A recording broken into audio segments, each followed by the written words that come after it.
Hello दोस्तों, आज फिर से एक नए वीडियो में आप सभी का स्वागत है। आज के इस वीडियो में हम लोग सीखेंगे ऐसे लिखना। क्योंकि दोस्त ऐसे जो है न केवल आपकी ट्वेल्थ एग्ज़ाम के लिए महत्वपूर्ण है, बल्कि यह आप लोग यदि इंटरव्यू देने जाते हैं, कहीं बोलने के का मौका मिलता है तो उसके लिए यह काफ़ी महत्वपूर्ण होता है। और इसके साथ ही यदि आप लोग ग्रुप डिस्कशन में जाते हैं, एयरफोर्स, एनडीए या ओवरऑल माने कुछ भी में जाते हैं, तो वहाँ पर इससे काफ़ी महत्वपूर्ण रोल अदा करता है। तो दोस्तों आज हम लोग सीखेंगे महत्वपूर्ण ऐसे लिखना बिल्कुल आसानी भाषा में। और यह जो ऐसे होगा दोस्त आपकी परीक्षा की दृष्टि से काफ़ी महत्वपूर्ण होगा। इस वीडियो के माध्यम से हम 14 जो इम्पोर्टेंट ऐसे होगा आपकी ट्वेल्थ एग्ज़ाम के लिए वह प्रोवाइड कराएंगे। और यह 14 यदि दोस्त आप लोग रट जाते हैं, कैसे भी करके रट जाते हैं, तो आप लोगों का ऐसे बिल्कुल आसानी से लिखा जाएगा आपके एग्ज़ाम में। तो दोस्तों लगातार वीडियो पर बने रहिए। चलिए हम लोग देखते हैं 14 ऐसे कौन कौन से हैं हमारे। तो आपके स्क्रीन पर पहला ऐसे दिख रहा है डिसिप्लिन। दोस्त हमारा जो पहला ऐसे है डिसिप्लिन है। और दूसरा है यूनिटी इज स्ट्रेंथ, यानी डिसिप्लिन वह तो आप लोग जानते हैं शिष्टाचार, और यूनिटी माने एकता में ही शक्ति है। तो दोस्त इस 14 जो हम लोग ये दे रहे हैं, ये काफ़ी आपके एग्ज़ाम के दृष्टि से काफ़ी महत्वपूर्ण है। तो इसे इग्नोर न करते हुए आप लोग सीरियस में बिल्कुल वीडियो पर बने रहिए। और इस वीडियो के माध्यम से ही हम यह जो 14 का 14 है ऐसे वह लिखना सिखाएंगे और उसके बारे में ब्रीफ जानकारी ज़रूर देंगे। तो प्रतिदिन एक एक हम वीडियो अपलोड करेंगे एक एक ऐसे पर। तो इस वीडियो में भी हम लोग एक ऐसे करेंगे आज यूनिटीज स्ट्रेंथ या नंबर 2 का। और हमारा 3 नंबर है वर्क इज वर्शिप, 4 नंबर है माई एम इन लाइफ, यानी 3 नंबर का काम ही पूजा है। और 4 नंबर आपके जीवन का क्या लक्ष्य है उसके बारे में लिखना है। 5 नंबर है माई विलेज, अपने गांव के बारे में क्या जानते हैं ये सब ऐसे में लिखना है। 6 नंबर है लाइब्रेरी, यानी लाइब्रेरी पर ऐसे लिखना है। 7 नंबर है पॉल्यूशन, और अर्थात यह जो प्रदूषण होता है उसके बारे में लिखना है। और 8 नंबर है द न्यूज़पेपर, यानी न्यूज़पेपर के बारे में लिखना है। 9 नंबर है हॉस्टल लाइफ, यानी हॉस्टल लाइफ कैसा होता है, आप क्या फील करते हैं उस पर ऐसे लिखना है। वहीं 10 नंबर है योर हॉबीज़, आपकी हॉबी क्या है। वहीं 11 नंबर है इम्पोर्टेंस ऑफ गेम, यानी गेम का हमारे जीवन में क्या महत्व है ऐसे लिखना है। 12 नंबर है पिकनिक पार्टी, यानी एक पिकनिक पार्टी जो आप बिताए हैं वह कैसा रहा, उसका अनुभव कैसा रहा, वहीं लिखना है। 13 नंबर है द विंटर सीजन, यानी विंटर सीजन के बारे में लिखना है। और 14 नंबर है the book I like most, कौन सा बुक आप पसंद करते हैं। दोस्त यदि ये 14 आप कर लेते हैं तो आप निश्चिंत हो जाइए कि आप लोगों का 8 नंबर जो है ऐसे का वह फिक्स हो गया है। क्योंकि देखिए कोई भी दोस्त काम कीजिए वह एक रणनीति के साथ कीजिए। क्योंकि हम देखते हैं अक्सर बच्चे क्या करते हैं कि अलग अलग जो भी हमें मिला ऐसे वो पढ़ने लग जाते हैं। नहीं, एक गलती है, आप भूल कर रहे हैं। पहले आप इम्पोर्टेंट चुन लीजिए कि हमें यहीं पढ़ना है, और 1 साल तक हम 14 दे रहे हैं, आपको 2 महीना बचा है, और 2 महीने केवल यहीं 14 10 बार देखिए, एक एक ऐसे 10 बार देखिए। यह हमारा रणनीति होता है। इसी के तहत आप लोग बेहतर परीक्षा में परफॉर्म कर सकते हैं। मैंने इन्हीं रूल को फॉलो करके काफ़ी बेहतर अपने एकेडमिक एग्ज़ाम में किया है। तो चलिए हम लोग ऐसे को स्टार्ट करते हैं और अपना आज का ऐसे पहला देखते हैं। पहला ऐसे के तौर पर हमने चूज किया है यूनिटी इज स्ट्रेंथ। बट हम जो हमारे सीरियल नंबर के अनुसार यह 2 नंबर है, किंतु हमने इसको 1 पर रखा है। तो चलिए हम लोग देखते हैं। 1 और 2 नंबर से कोई मायने नहीं रखता है, आपके पास कितना नॉलेज है वह डिपेंड करता है। तो दोस्तों हमारा पहला है यूनिटी इज स्ट्रेंथ। तो दोस्त एक बात बता दें, मेरे पास पहले भी हम बता चुके हैं उतना इंफ्रास्ट्रक्चर नहीं है कि मैं अच्छी तरह से मतलब कि बता सकूं बोर्ड पर लिख लिख कर। तो दोस्त उसके लिए दिल से मुझे खेद है। तो आप लोग उस पर ध्यान न देते हुए आप लोग कंटेंट पर ध्यान दीजिए और बेहतर तरीका से कैसे हम लोग लिख सकते हैं यह देखते हैं। इसे 3 पार्ट में बेसिकली हम लिख सकते हैं। पहला होता है उसका इंट्रोडक्शन दे दीजिए, फिर मेन पार्ट और बाद में कंक्लूजन। बट दोस्त यदि आपको उसके बारे में इंग्लिश में कुछ नहीं मालूम होता है तो आपको दिस डेट के अलावा कुछ याद नहीं आता है। हम ऐसा फील किए हैं। दिस इज़ यूनिटी, ऐसे ही यही कुछ भी जो मन में नहीं आना चाहिए वह भी आने लगता है लिखते हैं तो। इसीलिए कुछ हमारे दिमाग में फ्रेम चलना चाहिए यह क्या है। तो चलिए हम लोग देखते हैं। You can not do everything by your self, अर्थात तुम सब कुछ नहीं कर सकते हो खुद से।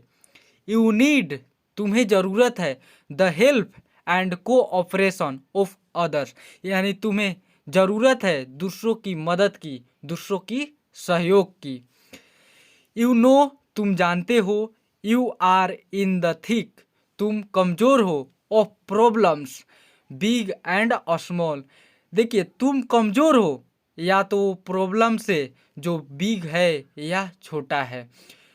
चलिए देखिए आराम से लिख सकते हैं। तुम कुछ नहीं कर सकते हो अकेले, तुम्हें सहयोग की ज़रूरत होती है, चाहे वो प्रॉब्लम छोटा हो या प्रॉब्लम बड़ा हो। चलिए हम लोग आगे देखते हैं। सम प्रॉब्लम्स डिमांड, मैंने कुछ प्रॉब्लम जो है, देखिए डिमांड जो है डिमांडेड नहीं होगा, डिमांड ही होगा। सम प्रॉब्लम्स, कुछ प्रॉब्लम है, डिमांड करता है पर्सनल केयर, मैंने पर्सनल खुद कुछ जो ऐसा मतलब प्रॉब्लम होता है जिसमें खुद की ज़रूरत होती है। एंड सम कलेक्टिव एफर्ट्स, यानी कुछ में कलेक्टिव एफर्ट्स की ज़रूरत होती है, समूह के एफर्ट की ज़रूरत होती है।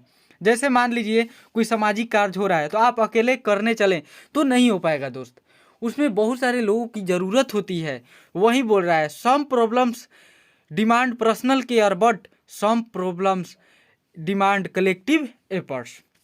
Next, if you want to push a heavy log of wood a bride, you cannot do it alone।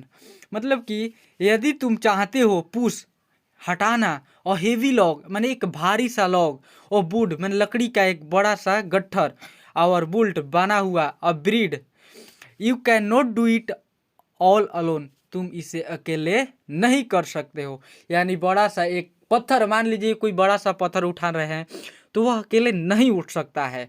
तो इसीलिए आपको कलेक्टिव एफर्ट्स की ज़रूरत होती है। वहीं दोस्त यदि कुछ अकेले पर्सनल काम करने के लिए छोटा सा कोई यहाँ काम हो तो हम अकेले भी कर सकते हैं, लेकिन कोई बड़ा काम करने के लिए कलेक्टिव एफर्ट्स की ज़रूरत बिल्कुल होती ही होती है। तो दोस्तों ऐसे ही देखिए हम यह जो प्रोवाइड कर रहे हैं दोस्त एकदम सिंपल और सरल भाषा में कि आप लोग बेहतर अंक कैसे गेन कर सकें। हमारा ये नहीं मोटिव है कि देखिए दोस्त एक बात और भी बता दें, आप लोग इंग्लिश में बिल्कुल ट्रिक के चक्कर में मत रहिए, क्योंकि इंग्लिश में कोई ट्रिक होता ही नहीं है। यदि आपके पास गहन नॉलेज है तो आप आसानी से लिख सकते हैं अपने भाषा में। तो थोड़ा थोड़ा यह ब्रीफ जानकारी दे रहे हैं। चलिए आगे देखते हैं। यू नीड, तुम्हें ज़रूरत होती है, the help of very many people, यानी हमें जो लॉग होता है वुड्स का उसे उठाने के लिए बहुत सारे लोग की ज़रूरत होती है। यू कैन, तुम कर सकते हो, इनफैक्ट वर्क वंडर्स, मैंने तुम आश्चर्यजनक काम कर सकते हो। इफ़, यदि, you work hand and hand, यदि तुम लोग हाथों हाथ काम करते हो तो आप लोग बहुत मतलब कि वंडर्स आश्चर्यजनक कार्य कर सकते हो। बट, लेकिन, if you want to quarrel among your selves you are doomed to failure. देखिए यदि हम लोग मान लीजिए एक साथ मिलकर काम करते हैं, हाथ मिलाकर हाथ में हाथ डालकर काम करते हैं तो हम आश्चर्यजनक कार्य कर सकते हैं। और लेकिन यही हम लोग क्यूराल करते हैं अपने ही दोस्तों में तो हम लोग फेल हो जाते हैं। जैसे कि टीम इंडिया का ले लीजिए, जैसे टीम इंडिया यदि कबड्डी ही ले लीजिए, यदि बेहतर कोऑर्डिनेशन हो तो आसानी से जीत लग सकते हैं, लेकिन यदि कोऑर्डिनेशन अच्छा ना हो तो नहीं जीत सकते हैं। वहीं दिया है you fall an easy prey to your enemy, तुम लोग गिर जाते हो अपने इनेमी के चक्कर में। चलिए हम लोग देखते हैं आगे का। विदाउट यूनिटी, बिना यूनिटी के any country can not be strong, बिना यूनिटी के कोई भी कंट्री स्ट्रोंग नहीं हो सकता है। और सो अ यूनाइटेड नेशन इज, मैंने कि जो यूनाइटेड नेशन है इज स्ट्रोंग, वह स्ट्रोंग होता है। एफिशिएंट, वह एफिशिएंट होता है, मैंने कुछ भी काम में दक्ष होता है। एंड पावरफुल, और काफ़ी मजबूत भी होता है। Indeed united be stand, divide we fall. इसीलिए यदि हम लोग यूनाइटेड रहते हैं तो हम लोग उठते हैं, यानी हमें ऊपर की ओर ले जाता है यूनाइटेड। यदि हम लोग डिवाइड, बटे हुए होते हैं तो वह हमें नीचे ले जाता है, यानी हम लोग डिवाइडेड फॉर्म में होते हैं तो हम लोग नीचे गिरते हैं। जैसे एक परिवार का आप लोग एग्जांपल ले सकते हैं। यदि परिवार यूनाइटेड है, न्यूक्लियर फैमिली नहीं है, जॉइंट फैमिली यदि है, तो वह विकास करता है। मान लीजिए एक फैमिली में 4 पर्सन है तो 10-10 हज़ार यदि कमा कर देते हैं तो 40,000 मासिक आय हो जाती है और उससे बेहतर ग्रो कर सकते हैं। यदि अकेले अकेले न्यूक्लियर फैमिली हैं तो वह ग्रो करने में फैमिली काफ़ी मुश्किलों का सामना करना पड़ता है। तो दोस्तों ऐसे ही हम लोग आसानी से अपने लैंग्वेज में, यह नहीं देखना है कि हमें कितना पाना लिखना है। ये देखिए, यदि आप लोग इसको कॉपी पर लिखे तो एक पाना हो गया होगा आराम से। और इसमें आप लोग अपने से जो मन में आए, देखिए अपना दिमाग थोड़ा डालना सीखिए। कहीं भी आप लोग अंग्रेजी लिख रहे हैं तो ये नहीं किताब में जो दिया या हम लिखवा दिए, ओवरऑल कुछ भी लिखवा दिए आप लोग लिख कर चले, नहीं दोस्त, एक गलती है आप लोग की। आप लोग उसमें थोड़ा सा अपना माइंड लगाइए और आपका दिमाग क्या कहता है कंक्लूजन में अवश्य लिखिए। जैसे कि आप लोग यह भी लिख सकते हैं, so it is very important, that means unity is very important in our society because many in our society many citizens lives, so unity is very important in our society and it plays a great role in coordinations। तो दोस्त आप लोग जो देखिए, आप लोग पहले एक फ्रेम बनाइए अपने दिमाग में, फिर लिखिए। और यह जो हम ब्रीफ इसके बारे में नॉलेज दे रहे हैं यह काफ़ी इंपॉर्टेंट रोल खेलेगा।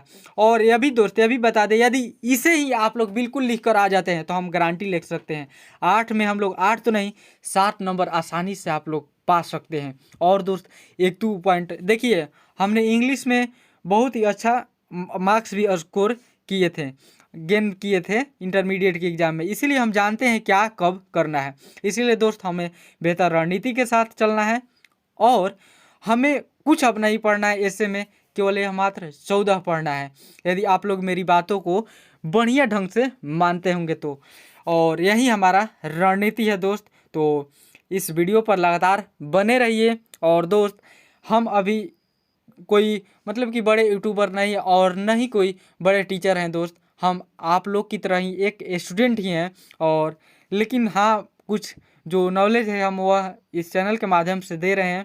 तो दोस्त आपसे भी एक मतलब कि हम इच्छा रखते हैं कि आप लोग इस चैनल को ज़्यादा से ज़्यादा सब्सक्राइब करें और अपने दोस्तों के पास भी शेयर करें, क्योंकि इससे हमें मोटिवेशन मिलती है दोस्त। आप लोग जितना ज़्यादा शेयर करेंगे उतना ही हमें मोटिवेशन मिलती है। तो चलिए हम लोग मिलते हैं नेक्स्ट वीडियो में, यहीं पर वीडियो को समाप्त करते हुए। तब तक के लिए धन्यवाद। जय हिंद। मिलते हैं।